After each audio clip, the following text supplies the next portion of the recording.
Oi, eu sou a Patrícia Oi, eu sou a Kizzy. e esse é o Divagando.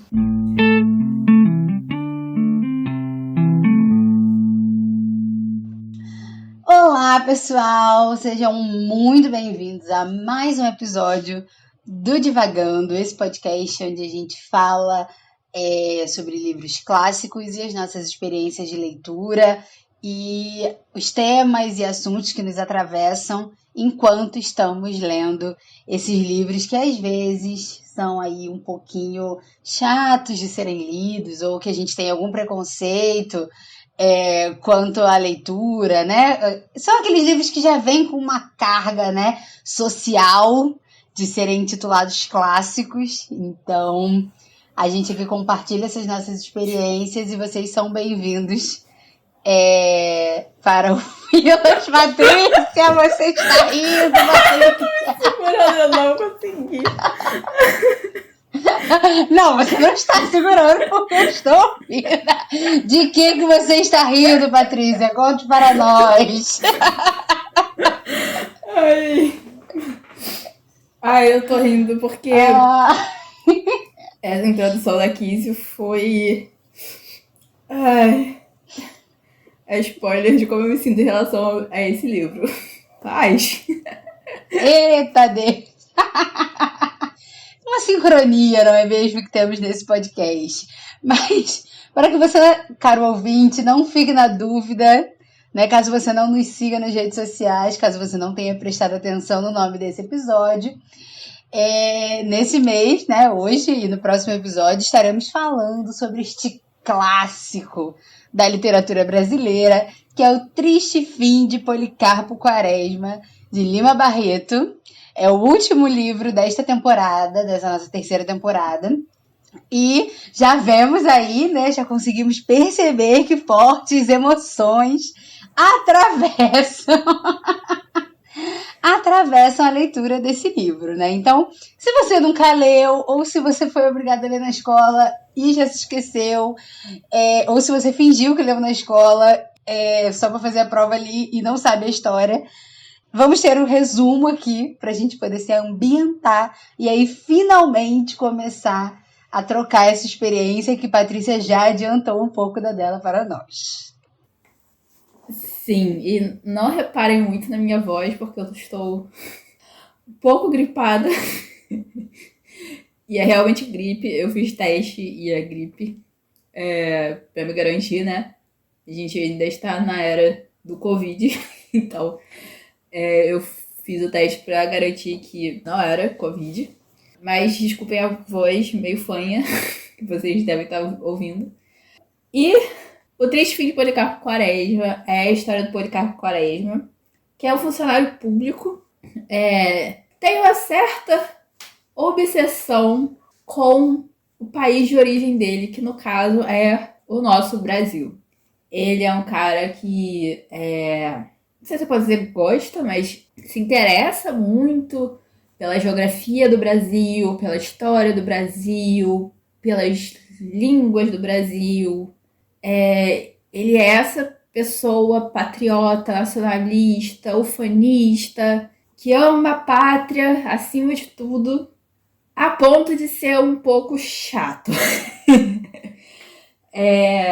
E aí eu, pessoalmente, né, eu ainda tô na primeira parte do livro. Eu tentei terminar até a primeira parte, mas não deu. Eu tô no quarto capítulo, quarto capítulo, no finalzinho do quarto capítulo. E até aí, né, tá dando essa ambientação de quem é o Policarpo Quaresma, o que ele faz da vida, com quem que ele mora e tal. E basicamente ele vive na vizinhança aqui do Rio de Janeiro, no início do século XX. Uma vizinhança assim, bem normal, daquela classe média Zona Norte, que não é bem da Zona Sul, mas também não é da Zona Oeste. E os vizinhos deles são todos do exército, são pessoas, né, com um pouco mais de grana, mas sem ser da alta classe. Tem uma passagem ótima em relação a isso, inclusive se eu achar eu falo. E tudo começa porque ele tá aprendendo violão com um cantor popular da época, né? o que é uma coisa muito esquisita para alguém na situação financeira, social dele. E aí nisso ele se mete a fazer uma festa folclórica com um dos vizinhos, que gosta muito de dar festas, porque é assim que ele vai casar as filhas. E eu cheguei nessa parte hoje, né? Ele faz um requerimento à Câmara dos Deputados da República, que nessa época ainda era no Rio de Janeiro, em relação ao idioma nacional do Brasil. E nisso ele é meio... Acho que eu tô dando spoiler pra Kiss, talvez, não sei. Ela vai falar depois. Mas... E nisso ele é ridicularizado, né? Pela sociedade. E aí agora eu tô lendo a reação dele em relação a isso. E se você, né, viu os sprints já, porque ele já teve acho que 2 sprints. Sim. Do Triste de Policarpo Quaresma, você sabe mais ou menos como a coisa tá indo. Mas o resumo é basicamente esse, um resumo, sei lá, muito, muito na minha vibe, tomando antialérgico. Mas é isso. Eu acho que esse vai ser o nosso episódio. Vibe gripe. Vibe gripe do Rio de Janeiro, né? Que estamos todos praticamente sendo assolados. Ou quem não tá com gripe tá com Covid, ou vice-versa. Então tá um negócio meio estranho aqui, né? Mas tudo bem, a gente vai lá porque a experiência de leitura passa também por esses percalços do caminho, né? Mas você falou do spoiler, né? Mais ou menos, eu tô um pouquinho atrás de você, na verdade, bastante. Defina, né? Eu comecei o capítulo 3, então eu tô um capítulo aí, quase 2 capítulos atrás de você. Então eu ainda não cheguei nessa parte onde ele tá submetendo, né, a Câmara, a questão do idioma, mas eu tô na parte que ele tá estudando o idioma, né? Uhum. Enfim, mas antes de qualquer comentário a respeito do livro, a pergunta que não quer calar, né? Porque como você falou, quem está acompanhando os sprints está percebendo um pouco da nossa experiência, mas a pergunta que não quer calar é: Patrícia, qual está sendo a sua experiência de leitura com o Triste Fim de Policarpo Quaresma? Então, o suspiro foi mais pelo meu nariz entupido do que pelo livro em si. Porque o livro em si é muito interessante. O narrador, ele é muito espirituoso, assim, na forma como ele vai narrando, né? Na forma que ele fala dos personagens e na forma como ele vai desenvolvendo mesmo a narrativa. Porém, o Policarpo Quaresma, como protagonista, ele me enche um pouco o saco. Nessa parte que eu tô com um pouco de pena dele, até pelos motivos que o narrador traz para você ter pena dele. Até porque o negócio está sendo um pouco pesado. Mas, na verdade, assim, tem opiniões dele que eu concordo em relação às questões nacionais. Assim, como boa brasileira, eu tenho noção de que eu e as pessoas à minha volta, né? Tem muita dificuldade de valorizar o Brasil, né? Como nação, como... O brasileiro gosta de falar mal do Brasil, né? Mas é aquela coisa, tipo, a gente pode falar mal, mas os outros não podem, né? Bem família. Mas ele passa dos limites, na minha opinião, né? Ele passa totalmente dos limites em certas coisas, tipo... Tem uma parte que, tipo, o professor dele de violão, né, vai jantar na casa dele e tal, ele convida pra jantar. E aí a irmã dele, que ele mora com a irmã, reclama que o Policarpo Quaresma não queria comprar petit pois. Não queria que tivesse frango petit pois. Queria que tivesse... Qual era o negócio? Eu já esqueci. O negócio ficou tão marcado na minha cabeça que enquanto eu tava lendo, acho que foi no primeiro sprint. E aí eu fui pesquisar o que era o negócio, porque pra mim parecia que era um outro tipo de ervilha, mas na verdade era um feijão. Aqui. Eu vou até ler pra vocês. Porque é ótimo a situação. O senhor Ricardo há de nos desculpar, disse a velha senhora, a pobreza do nosso jantar. Ele quis fazer um frango com petit pois, mas Policarpo não deixou. Disse-me que esse tal de petit pois é estrangeiro e que eu substituísse por bando. Onde é que já se viu frango com guando? E aí na hora eu fui pesquisar o que era guando, porque na minha cabeça, tipo, o guando era um tipo de ervilha, mas na verdade é um tipo de feijão. Enfim, tipo, a ervilha, né? Então, eu só sei disso porque quando eu era pequena, tipo, meus pais chamavam ervilha de petit pois, sabe? Porque era aquele tipo específico. Enfim, divagando como sempre.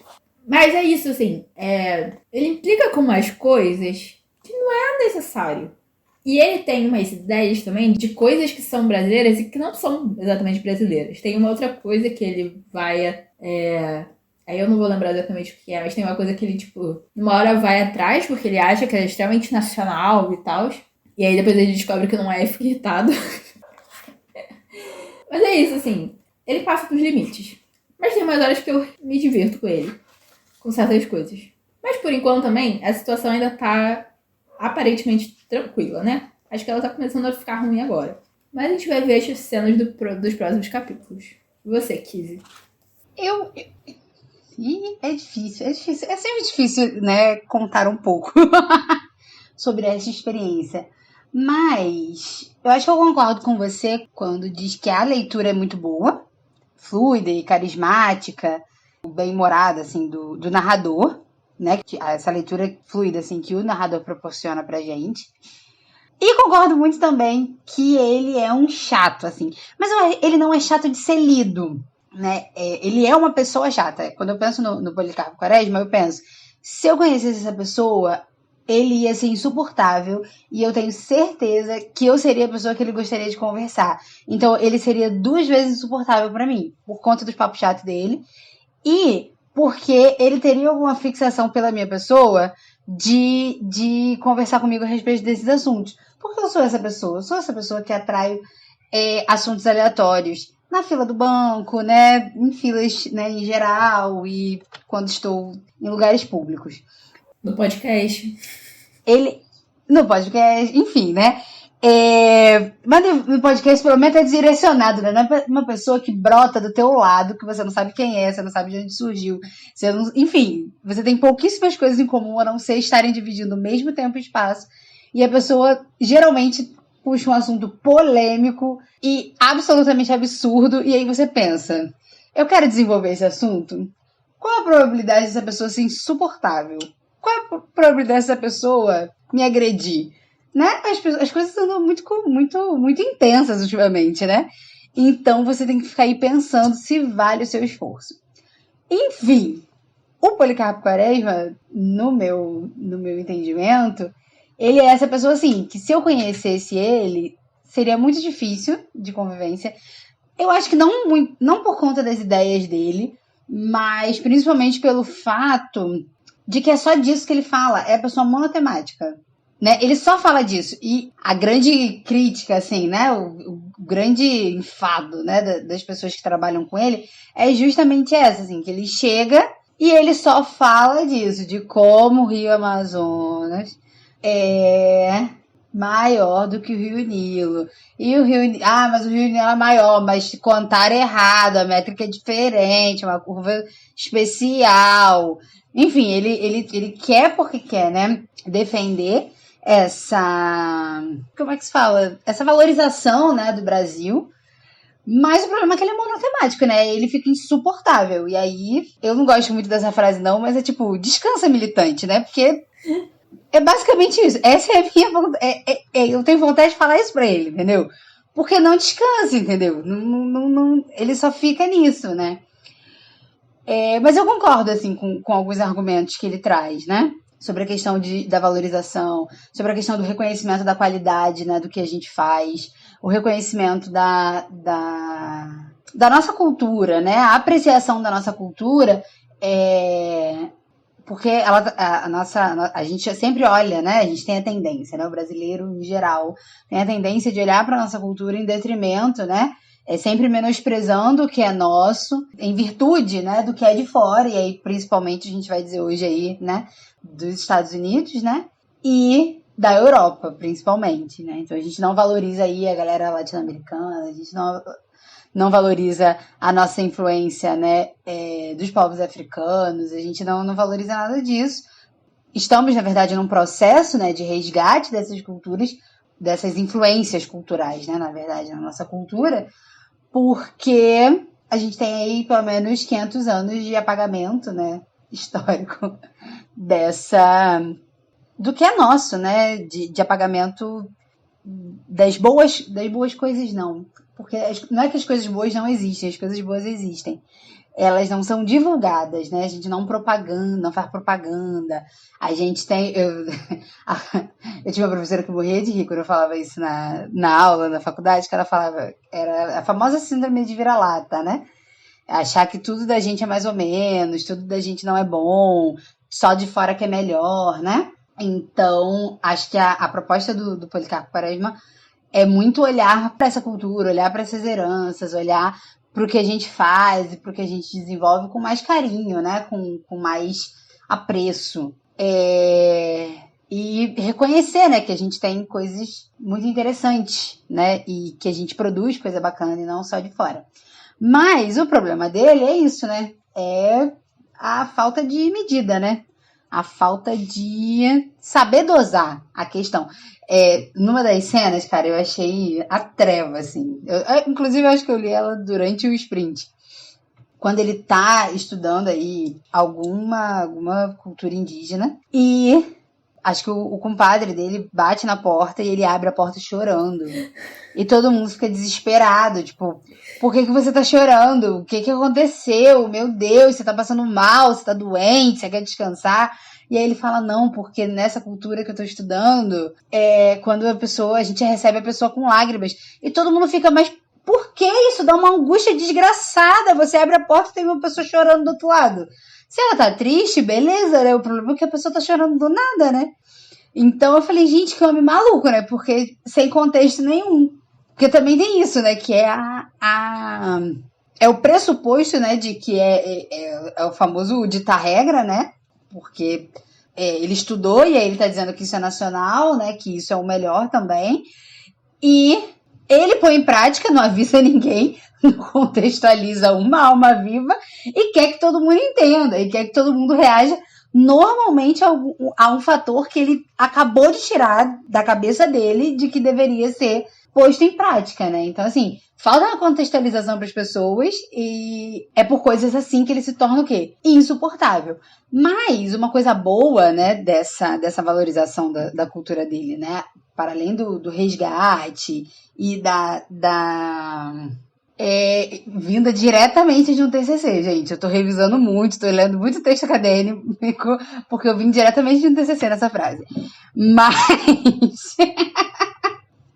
diretamente de um artigo. Mas uma coisa boa disso é que ele introduz realmente uma coisa popular na comunidade dele, né?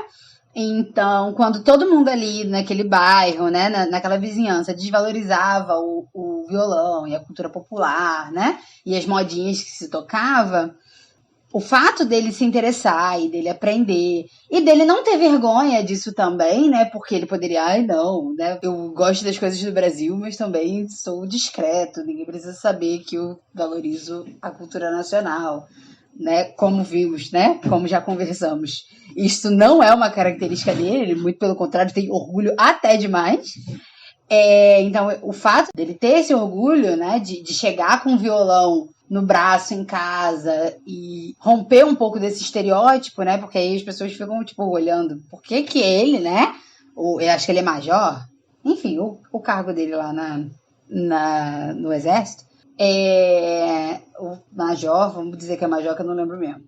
O major Policarpo Quaresma está de violão no braço chegando em casa, né? E isso é escandaloso, né? Mas o fato dele não ter vergonha disso faz com que ele aproxime as pessoas da cultura, né? Do que está sendo produzido, principalmente produzido pelas camadas mais baixas ou pelas camadas que não são tão elitizadas ou não são tão populares, né? E aí popular de conhecida, né? Tá na boca do povo e valorizada, né? Não popular de socialmente falando, mas de classe social. Mas enfim... Então, o fato dele ter esse professor, ele mesmo não toca lá muito bem, né? Ele não acerta muito lá os acordes. Mas o professor tocando, né, na sala dele, essas pessoas param para ouvir, né? E aí vem uma vizinha sentar na sala dele, convida o professor lá do violão para ir na casa dela. E a partir disso, né, que vai se construindo essa festa folclórica para comemorar aí o casamento lá das filhas do vizinho, da filha do vizinho. Então, essa é uma coisa boa, né? Dessa falta de vergonha, né?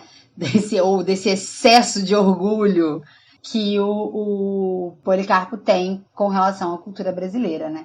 Porque, ao mesmo tempo que ele é um pé no saco falando disso o tempo todo, né? A figurinha mais repetida que tem, ele também popularizou, né? E divulgou e promoveu alguns aspectos da cultura e com resultado. Não sabemos o que vai dar a partir daí? Não sabemos. Mas até aqui deu uma coisa legal. Sim, sim.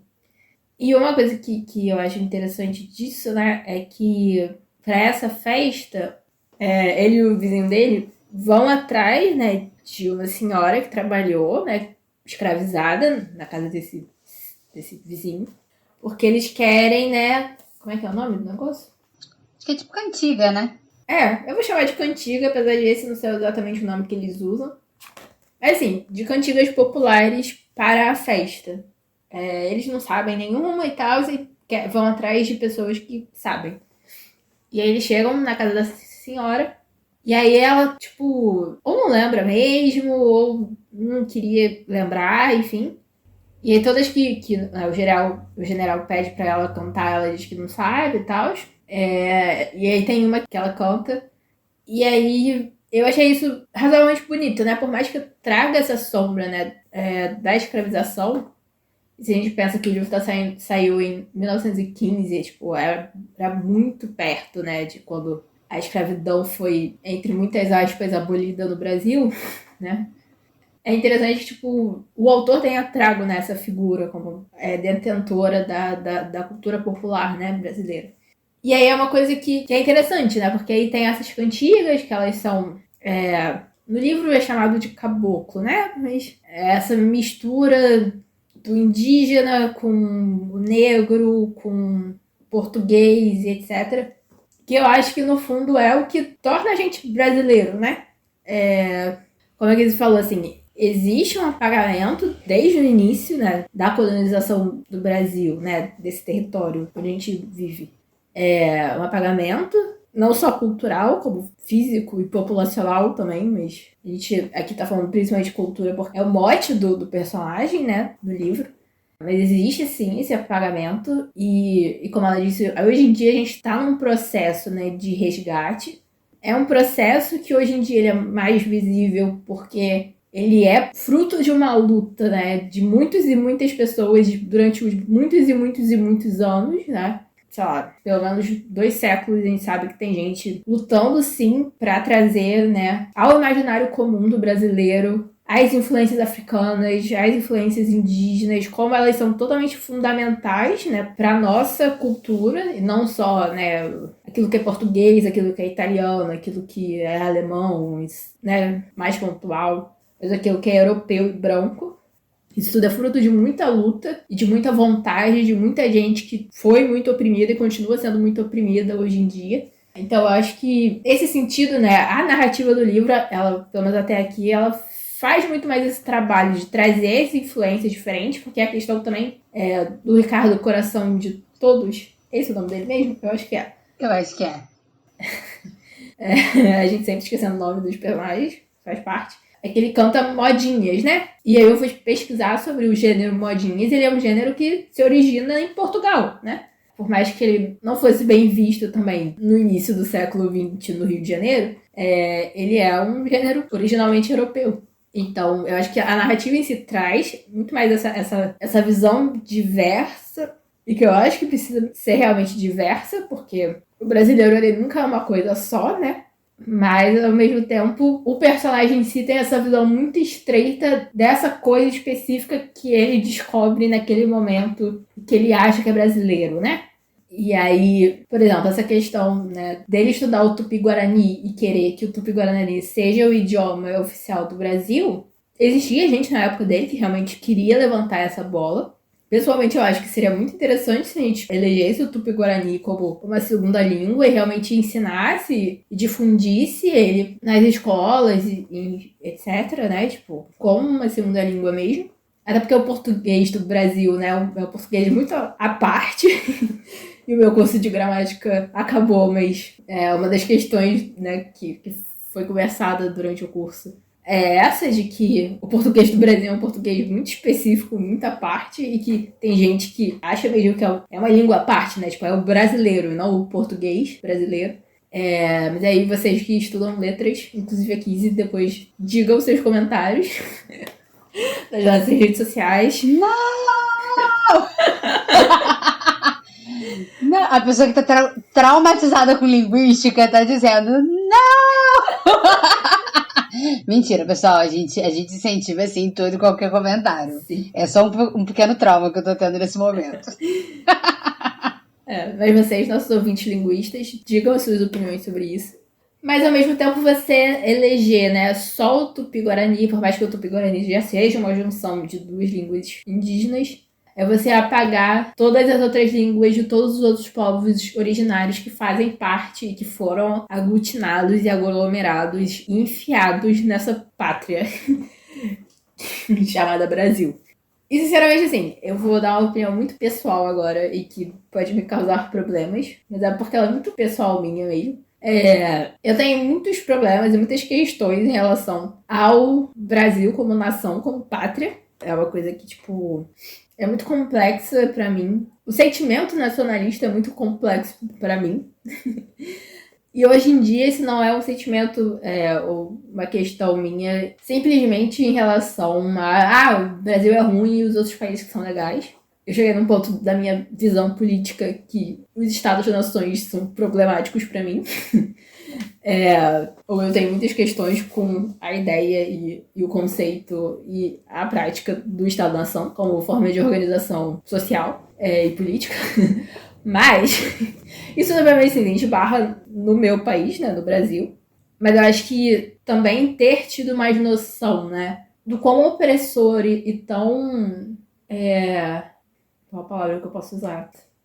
Vamos ficar com tão opressor, mas, né, um Estado, né, que uma nação, uma pátria, que tem essa fama e essa cara, né, de festa e de coisas legais e de natureza incrível e tal, do qual ele é o opressor, né, em relação às suas riquezas, que são as pessoas, que são as riquezas naturais, que são as nossas florestas, são os nossos rios, são as nossas montanhas, são os nossos vulcões mesmo inativos, sejam todas as diferentes biodiversidades que a gente tem, mas principalmente também as pessoas, né, tenham elas sido originárias dessa terra, ou trazidas, ou que vieram de outros lugares. Tudo isso é a riqueza do Brasil, né? E quando a gente fala que, tipo, o que é bonito e o que é bom, e o que torna a gente, é isso, né?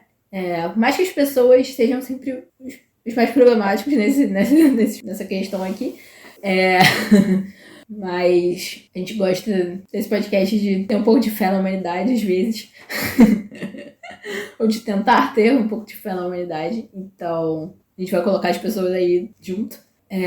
Mas é isso que torna a gente, é isso que torna a gente rico e bom, e etc. Eu não tô sabendo me expressar direito, mas acho que deu pra entender. E aí, além, né, de tudo que a Kizzy falou sobre ele ser, tipo, uma nota só, né? Tipo, tá sempre só falando disso. E, assim, pelo menos ele troca os interesses dele de vez em quando, né? Tipo, às vezes é a geografia, às vezes é uma língua, às vezes é um costume, às vezes é não sei o quê. Pelo menos ele dá uma variada pra não falar sempre só do Rio Amazonas. Apesar dele gostar muito de falar do Rio Amazonas. Eu acho que falta nele a visão de entender que o que vem de fora também é nosso, né? Porque foi introjetado mesmo, né? Na gente, no nosso DNA. E aí eu acho que mais do que apagar o Petit Pois, é olhar pro Petit Pois e ver o que foi feito com o Petit Pois, né? Eu tô usando o Petit Pois como uma metáfora pra tudo, mas é a coisa de, sei lá, né? Tipo, da gente domingo de Páscoa comer bacalhoada e na segunda, depois da Páscoa, comer uma feijoada. E a feijoada que não é a feijoada francesa, né? É a feijoada brasileira, com feijão preto e todas as carnes possíveis e E o torresmo, e a farofa, e a couve, enfim. Às vezes, por mais que a gente goste muito de chegar na origem das coisas, e quando eu digo a gente, eu me incluo nisso, o que é mais importante é o resultado final, né? É o que é feito de todos aqueles ingredientes que foram colocados ali para fazer a receita do Brasil. Ah, Deus, esse assunto é sempre um assunto muito complexo. Eu acho que existem muitos fatores mesmo que contribuem para o Brasil ser do jeito que ele é e chegar onde chegou, do jeito que chegou. Enfim, mas de tudo que você falou, eu anotei aqui 2 pontos. E aí eu quero começar pela questão do racismo, né? E dessa valorização, né, que o Lima Barreto faz, dessa sabedoria cultural, né? E a minha história com o Lima Barreto, eu gosto sempre de pensar como que eu descubro, né, os autores, assim. Eu acho que o Triste Fim de Policarpo Quaresma é um título que eu conheço desde sempre, né, na vida escolar, né? Embora durante muito tempo eu confundi um pouquinho com Memórias Póstumas de Brás Cubas, por motivos, zero motivos, mas porque é esse negócio do póstumo, né? Do fim, acho que é isso. Mas enfim, eu acho que eu sempre conheci esse título, mas eu não associava ao nome do Lima Barreto. E aí, há muitos anos atrás, talvez uns 7 anos atrás, não lembro exatamente a data, mas uma flip, né, a Festa Literária de Paraty, foi sobre Lima Barreto. E eu nunca tinha ido a uma flip, mas calhou da gente, né, estar perto, assim, né? A gente tinha alugado uma casa de praia perto de Paraty. Perto não, tá um tempinho de Paraty, mas dava para ir num dia e voltar no mesmo dia. Então nós fomos, né? E a gente assistiu as mesas, né? Eu tava ali assistindo as mesas, discutindo Lima Barreto e a temática, né, que ele trazia. E eu lembro que uma das coisas que mais ficou marcada, assim, era como ele era esse gênio incompreendido, né? Como ele foi muito pouco valorizado enquanto vivo, enquanto publicando. Ele conseguia publicar, mas eu acho que ele não era, né, tão valorizado assim como alguns de seus amigos e seus contemporâneos. Ele teve muitos problemas, né, com alcoolismo, com essas questões, mas Deixa eu só fazer um adendo em relação a isso, porque a minha história é bem parecida com a da Kiss, né? De tipo, sempre eu ouvi falar do Triste Fim de Policarpo Quaresma, meio que se ouvia falar sobre Lima Barreto, blá blá, blá, confundia o Memórias Póstumas com o Triste Fim de Policarpo Quaresma e tal. Mas é uma coisa que, tipo, quando eu entrei na faculdade e me falaram, e depois eu nunca mais, tipo, esqueci, porque é um fato muito, muito, muito. Que eu acho que me juntou com o Lima Barreto, assim, pro resto da vida, é que eu estudei na UFRJ, né? No campus da Praia Vermelha, que na verdade não fica exatamente na Praia Vermelha, mas é perto, então esse é o nome, e que é o Palácio Universitário. Então eu tinha muitas aulas dentro do Palácio Universitário, que foi também onde o Lima Barreto ficou internado um tempo. Então eu, tipo, fazia um exercício, assim, nos meus primeiros períodos, de ficar imaginando, assim, onde será que o Lima Barreto ficou, sabe, dentro desse lugar? Eu nunca descobri onde, mas com aqueles falando dessa questão, eu lembrei e precisava comentar. Mas era só isso. sim, ele ficou, né? Ele era essa figura, né? Porque ali a Praia Vermelha, aquela região, era a região do hospital. Cadê? Eu lembrava o nome dele, mas esqueci agora, porque. Aí é o Hospício Nacional, né? Ali ficava o Hospício Nacional. Enfim, mas nessa flip, eu acho que foi uma das primeiras vezes, assim, se não uma das primeiras, a que mais me marcou, que eu me deparei com a questão do apagamento racial, né, dos autores. Porque Lima Barreto era um autor negro.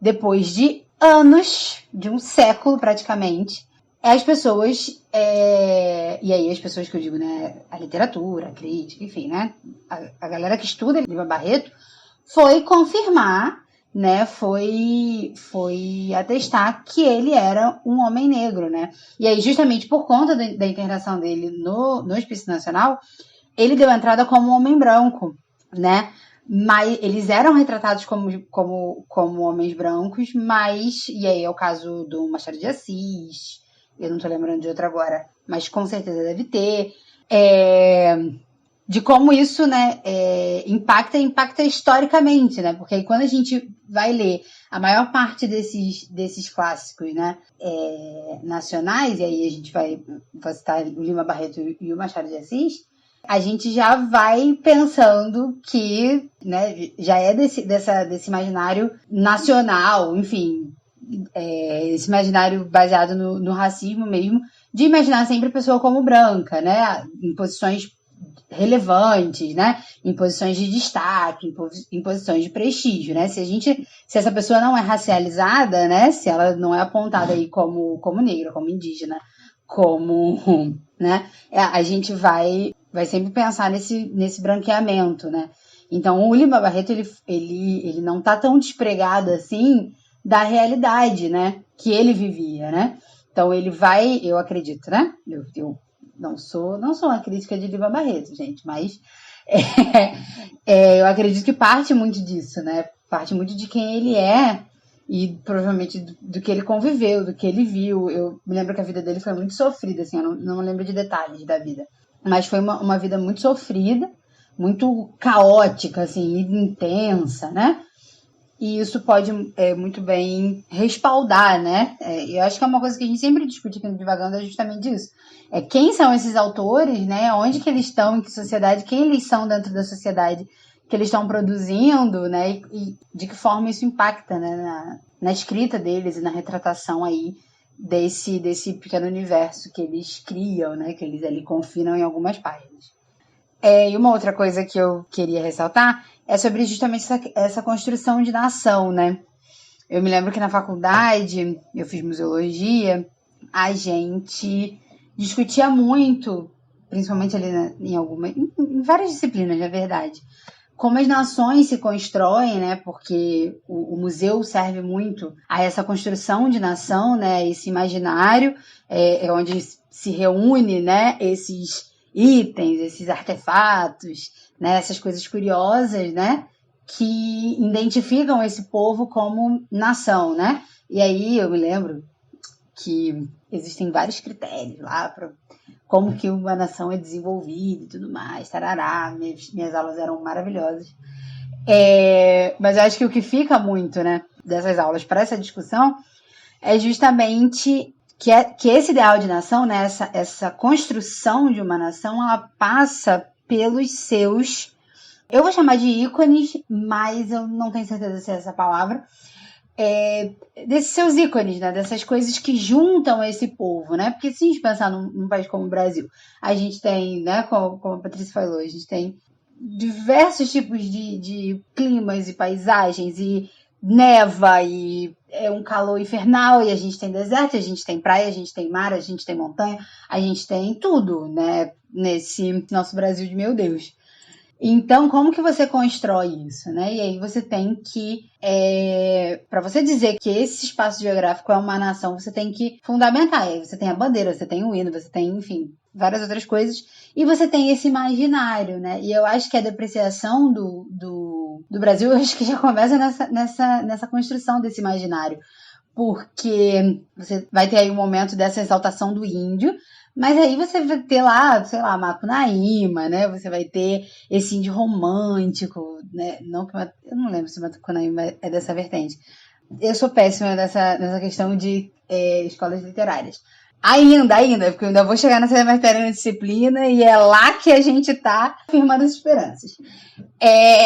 Enfim. Enfim, você tem esse ideal do índio, que é um ideal muito romantizado, né? E precisa ser, né? Para construir esse ideal de nação, você precisa romantizar. E aí todo mundo fez isso, os Estados Unidos fez isso, a França fez isso, né? Todos os povos, né, que quiseram se construir como nação, eles romantizaram algumas coisas. Mas como isso atravessa o tempo, e aí eu lembro que quando eu fiz o curso normal, né, a gente estudando para ser professor e tudo mais, e aí eu tinha uma professora que ela ficava muito revoltada, o tal do Dia do Índio, né? Que ela, gente, primeiro já é errado, e eu lembro que ela era sempre muito militante, né, nessas causas sociais, assim, né, nessas causas identitárias. E aí eu acho que foi o primeiro contato, né, na verdade, que eu tive com essas causas. de trazer pra gente a crítica, né? De pensar como a gente ia trabalhar isso na sala de aula. E aí ela falava, gente, eu fico revoltada primeiro da questão do dia do índio, tarará, se vestir e tudo mais. Mas tudo bem, tem que fazer isso, faz parte, né, da cultura, faz parte, né, da valorização do índio, tarará. Mas por que você precisa fazer isso? E aí a criança, você vai lá, faz todo o trabalhinho da escola, e aí você sai com a criança com uma pena na cabeça, 2 tirinhas aqui de tinta guache e manda a criança para casa. E ela, gente, vocês já viram uma indumentária indígena brasileira? Os cocares são gigantescos. É plumária que não acaba mais. Tu vai em qualquer museu da Europa, tu tem vários itens de indumentária de cocares brasileiro, como a gente bem viu no retrato de Dorian Gray, como a gente bem pontuou nos episódios do retrato de Dorian Gray. Existem cocares coloridíssimos, não é aquela uma peninha aqui, ó, em cima da cabeça, parecendo uma antena. Uma coisa, não que seja errado, mas isso não é característica dos povos indígenas brasileiros, né? Isso é uma característica, não sei se é também, porque eu nunca estudei, mas até onde a gente vê nas representações cinematográficas, são dos povos indígenas americanos, norte-americanos, né? Então, você tem aí indumentárias e vou botar pintura porque eu não tô lembrando se tem uma palavra específica. Mas, enfim, a forma como eles se pintam, né, não é 2 risquinhos, né? Eles fazem desenhos, eles fazem toda uma elaboração, né, uma estética da pintura de uma forma muito diferente do que os 2 tracinhos no rosto. Então, já existem milhares de críticas, né, quanto a esse Dia do Índio, por exemplo, né, que é absolutamente romantizado. Mas a gente ainda romantiza na cultura do outro. A gente não nem romantiza na nossa própria cultura, né? Dizendo, ai, como esses índios são povos maravilhosos, né? Como se eles não tivessem dificuldades, enfrentassem dificuldades, preconceitos, uma matança desgraçada que eles estão tendo, né? Ultimamente, a gente tem visto muitas reportagens a respeito de morte por conta do garimpo, enfim. Eles levam, né, uma vida com inúmeros problemas sociais, mas a gente não vai contar isso para criança de 5 anos, né, que não vai traumatizar a criança logo 5 anos. Mas ainda precisa dar um sopro de vida para a criança para crescer. Mas é isso, né? E aí você vai romantizar ele dentro da cultura do outro, né? Porque nem para eles saírem com cocá bonito, né? Não sei nem se fala, acho que é cocar, né? Um negócio bonito, maneiro, colorido, né? Sabe? Que dá uma importância.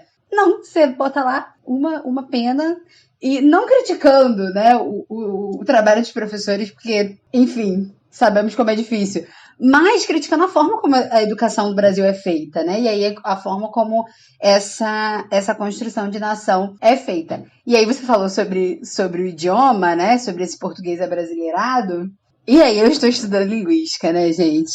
Lágrimas e chuva, basicamente. Mas é muito interessante. Linguística é muito interessante, mas é lágrimas. Porque a gente tem que fazer uma prova, né?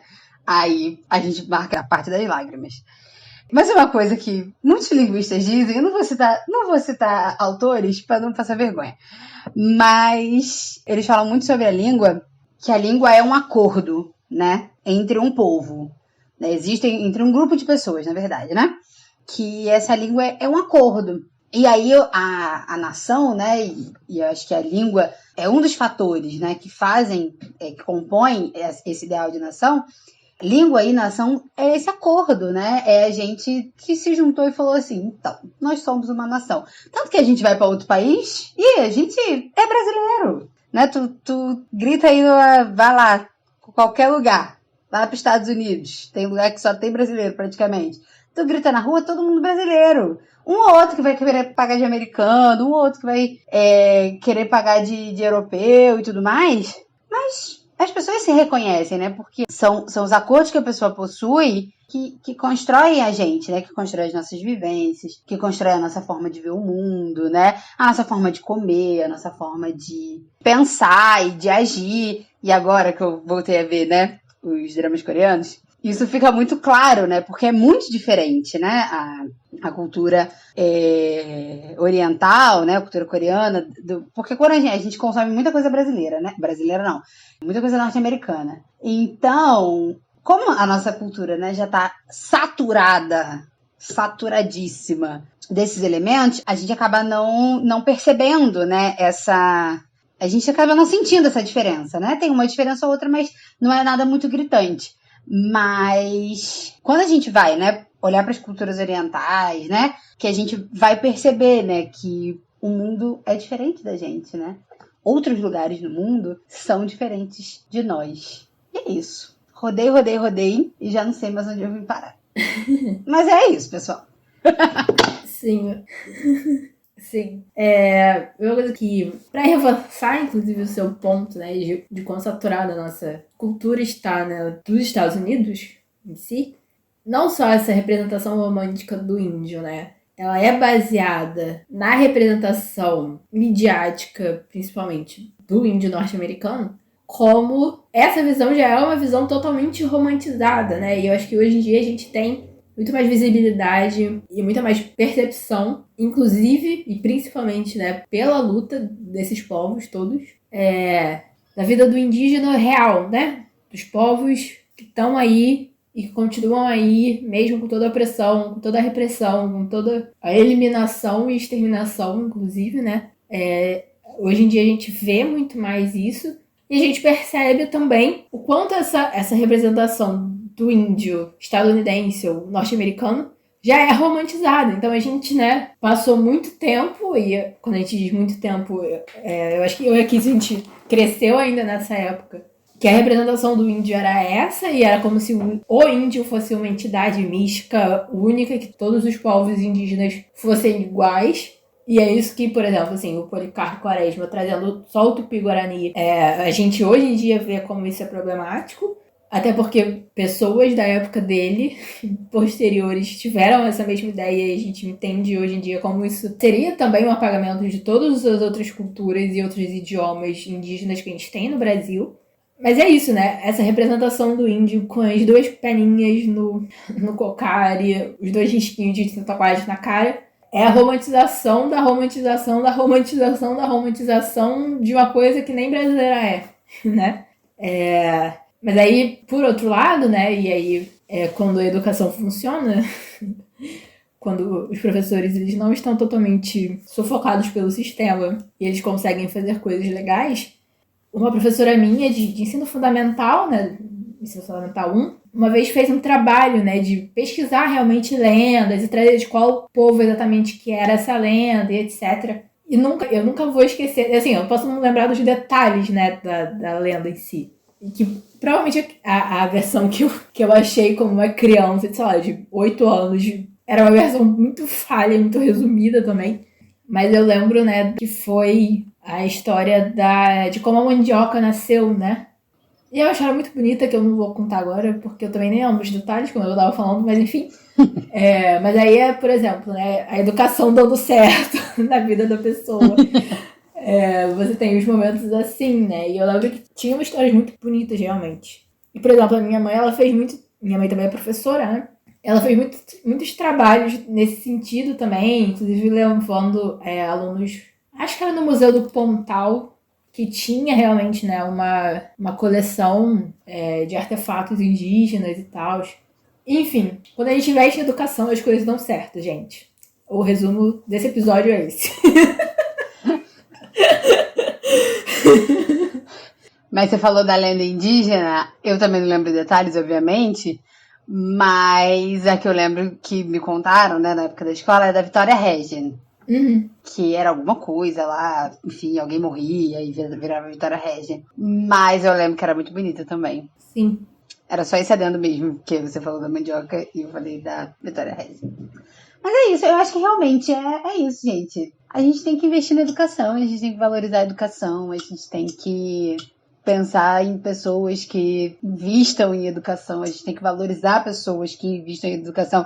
É que esses dias eu tava no Uber, aí a gente conversando e tal, sobre, enfim, Caxias e tal, eu moro aqui em Caxias. E aí a gente falando sobre a saúde, enfim, educação, caímos no prefeito, né? O antigo prefeito, porque ele saiu do cargo, né, para poder concorrer a outro. Aí a gente estava conversando, eu falei, cara, esse é um prefeito, ele foi eleito dizendo que não gostava de professor. E ele não tem vergonha de dizer isso. Existem vídeos dele falando, ele fala isso na frente das pessoas, né? Ele fala isso. E falei, gente, como que tem gente da educação que não valoriza, tipo assim, que trabalha com isso, que tá no meio, né, da educação, vê todas as dificuldades, vê toda a falta de investimento, vê, enfim, todos os problemas, lidar com crianças e com as famílias dessas crianças, porque a criança não vai sozinha para a escola, né? Dentro dela existem muitas questões familiares e sociais e de saúde, enfim. Então, tudo isso que os profissionais de educação têm que lidar, e a pessoa ainda é capaz de olhar para essa pessoa e falar assim, esse vai ser um bom prefeito. Ele odeia a minha função, o meu trabalho, mas ele vai ser um prefeito bacana. Então, assim, eu acho que a gente precisa pensar um pouco, né, nessas questões, porque valorizar a educação é uma discussão que eu sempre tive, assim, né, eu acho que, né, desde o ensino médio, pelo menos, a gente diz muito assim, a gente coloca para os governantes, né? Porque eles têm que melhorar a educação, melhorar a saúde, melhorar Só que parece que as autoridades políticas, né? Que os políticos, eles saem de uma cidade dos políticos, né? Tipo, existe um lugar onde fabrica políticos. Só que não, né? Eles estão aqui com a gente, né? Eles estão vivendo dentro dessa realidade e eles são formados pela gente, né? E não é só dever deles, né? É dever nosso também. Se a gente não valoriza a educação, se a gente não valoriza o professor, se a gente, enquanto pai, enquanto aluno, né? Esse final de semana, né, foi o meu final de semana de prova, então eu estava o quê? Indignada com meus professores. Porque atrasou não sei o quê, porque aquela prova tava horrível, ele acha que a gente tá... Esse final de semana foi o dia de descer o malho, né? E aí eu conversando com a minha mãe, que é professora, ela falou, aluno é tudo igual. Eu falei, eu sei, eu valorizo os meus professores, eu quero que eles tenham dignidade, eu quero que eles tenham recurso para trabalhar, eu quero que eles tenham um bom salário, eu quero que eles sejam incentivados a estudar e dar uma boa aula. Mas nesse momento não está acontecendo. E eu, enquanto aluno, estou muito revoltada. A minha indignação pessoal não restringe a minha indignação social com a categoria. Mas é basicamente isso, né? A gente valorizar o professor. Então, se alguém vier falar mal dos meus professores, eu vou falar, jamais, queridos. Jamais. Mas no fundo do meu coração, quando tem uma prova difícil demais, eu vou falar, por que esse infeliz fez isso? Por quê? Aí eu lembro, olha aí a educação sucateada nesse Brasil, não é mesmo? Exatamente. Coitados. Sabe lá Deus o esforço que eles fizeram para fazer essa prova. Mas a gente tem um momento de raiva e a gente tem um momento de compreensão. Sim. E é basicamente isso, gente. A valorização da educação não é só pelas pessoas que investem. É principalmente por elas, porque são elas que controlam o nosso dinheiro. Mas também vem da gente. Sim, também vem da gente. E aí a gente emenda isso com as questões, né? Da última semana, que graças a Deus foi repudiado e saiu de pauta, que é a pior ideia que pode existir nesse país, que é a PEC da mensalidade da universidade pública, que é um absurdo. Não, só para completar que além dessa, eu não sei se você ia falar, mas além dessa teve também eu não sei se PEC, enfim, não sei o que era exatamente, essas nomenclaturas para mim são difíceis, mas a questão da educação básica domiciliar, né, que também é outro absurdo, como se o professor não fizesse nada, né, e qualquer um consegue ser professor, principalmente nesse Brasil. Mas, enfim, outro absurdo que queria ser passado recentemente, aprovado recentemente. Sim, e a gente vê, né, como o ciclo se fecha, né, como aqui estava falando, a valorização da educação, ela tem que partir de todo mundo, não só dos governantes. E eu acho que, pra mim, um dos grandes problemas reais do Brasil é que a gente se acostumou a ver as coisas vindo de cima, e quando as coisas vêm de cima, elas são pra poucas pessoas, não são pra todo mundo.